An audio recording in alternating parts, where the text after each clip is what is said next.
Bonjour à tous. Face à Jésus, face à cette personne, on ne peut rester indifférent. Et que ce soit à notre époque ou à celle où Jésus était parmi nous, il y a eu toujours des contestations et des interrogations par rapport à lui. Et ce n'est pas le verset que nous allons voir aujourd'hui, cette parole que Jésus a prononcée, qui va apaiser les choses.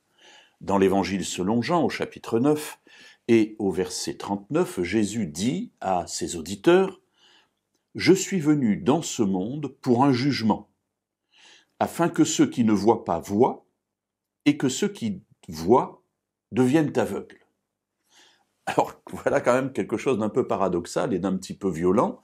Jésus est venu pour un jugement. Voilà, on se dit tiens, on a plein d'autres paroles de Jésus disant qu'il n'est pas venu pour perdre, pour juger, mais pour sauver. Et voilà qu'il dit « Je suis venu pour un jugement ».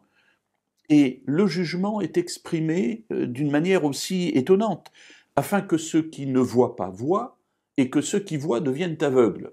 On se dit, mais pourquoi tu fais une chose pareille ?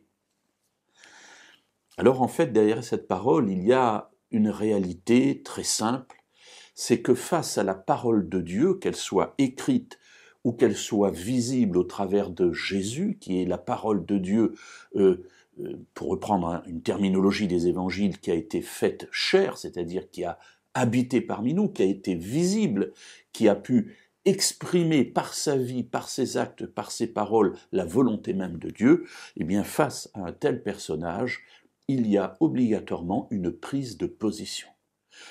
Cette prise de position m'amène à être soit avec Dieu, soit contre lui.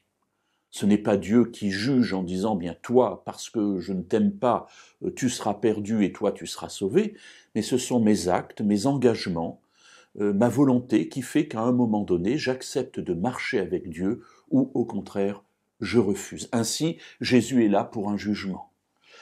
Et puis, il dit « afin que ceux qui ne voient pas voient et que ceux qui voient deviennent aveugles ». Effectivement, dans cette pensée de Jésus, à ce moment-là de son discours, il exprime le fait que certaines personnes disent qu'elles voient. Elles n'ont pas besoin d'être soignées. Elles sont bien là où elles sont. Et Jésus dit, bien puisque vous êtes dans cette situation, en fait, vous démontrez que vous ne voyez pas ce qu'il faudrait voir, c'est-à-dire moi, en tant que Jésus, en tant que Messie d'Israël. Et puis que ceux qui ne voient pas, voient. Ben oui, effectivement, il y a ceux qui ne voient pas qui voient, ceux qui voient qui deviennent aveugles, c'est-à-dire une inversion des valeurs communément admises, c'est-à-dire que les riches sont bénis par Dieu, ceux qui étudient la Torah et qui sont des maîtres de la Torah sont forcément des gens qui marchent avec Dieu, et puis le bas peuple, les paysans, les bergers, eh bien tous ces gens-là sont des va-nu-pieds, les prostituées et les péagers, dans le même sac. Jésus dit non, il y a là ici une inversion des valeurs courantes. Moi je suis venu, et face à ma personne, il y a une décision que vous devez prendre. Dans cette décision-là, vous démontrerez ce qu'il y a réellement dans votre cœur, et même si on pense que vous êtes des aveugles, vous verrez, ou plutôt, même si on pense que vous voyez, eh bien en fait, vous ne verrez pas. Choisissez bien.